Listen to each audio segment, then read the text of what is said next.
Hi, my name's Jeffrey.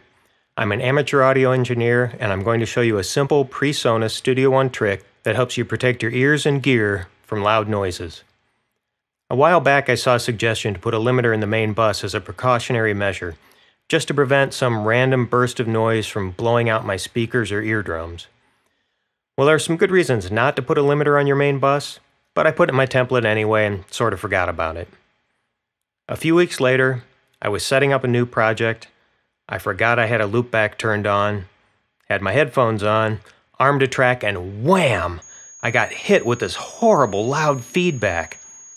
I ripped my headphones off and then realized it was that familiar squealing feedback sound, but it wasn't loud because the limiter was doing its job. Now again, while mixing, you shouldn't have a limiter on the main bus because it can mask problems and create a few of its own. That requires a bit of explanation, so I'm covering that in a separate video that you can jump to here or using the link in the description. Meanwhile, there is a way to get the benefit of using a limiter to protect yourself without the downsides of putting it on the main bus, and that's by taking advantage of the Listen bus. Setting up the Listen bus in Studio One is super simple. Just open the console with F3 or by using the View pull-down menu.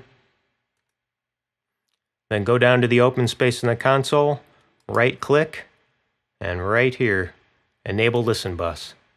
Now the great thing about the Listen Bus is I can put anything I want to in here, and it won't affect my mixdown because the mixdown will go through the main bus.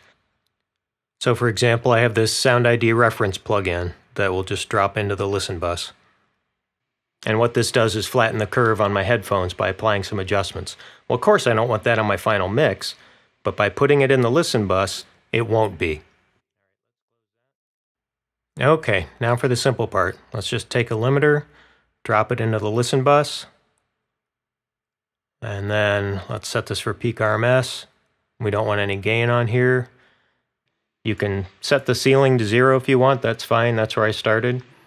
Honestly, what I do now is put it at -3 just to give myself a little more protection. And also then if I see it hitting that limiter, I figure I've got something I need to work on in my mix. Threshold at 0. My understanding is that B mode is faster than A mode, and I will set the attack to fast, and then the release, we really don't care about that. And that's basically it. Pretty boring, but let's test it out by making some noise. I've got a tone generator over here, tuned to a friendly 440 Hertz. I'll turn that on. And you will see as we bring this up and up and up, it's coming up on the limiter. And there, the limiter's doing its job. We've got -12 dB of noise reduction there. Okay, let's turn that off.